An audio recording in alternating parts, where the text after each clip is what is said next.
سوال یہ پوچھا گیا ہے کہ خانگی تقسیم کے تحت تمام کھاتہ دار اپنے اپنے حصے کی حد تک قابض تھے، لیکن ایک شریک کھاتہ نے اچانک میرے قبضے کے کچھ حصے پہ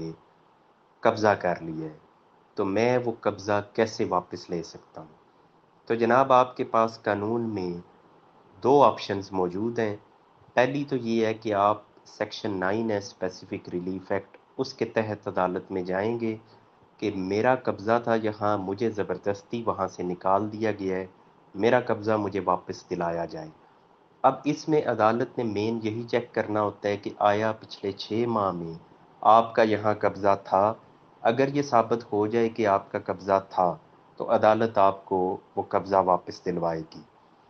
دوسرا اس کا سلوشن ہے کہ آپ تقسیم میں جائیں گے، پھر وہ پراپر تقسیم ہوگی، تمام شریک کھاتہ کو ان کے حصے الگ کر کے دیے جائیں گے۔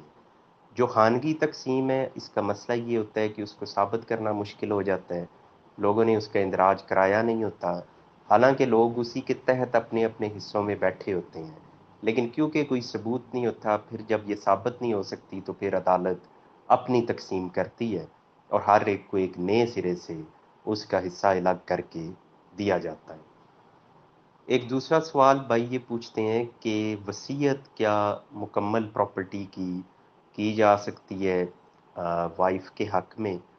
تو جناب اس پہ کل بھی ایک ریکارڈنگ کرائی تھی کہ وہ نہیں کی جا سکتی جائز وارث کے حق میں، تو آپ یوں سمجھیں کہ کی نہیں جا سکتی، اور 1/3 کی جا سکتی ہے، وہ بھی اس صورت میں جب باقی وارثان کا اعتراض نہ ہو۔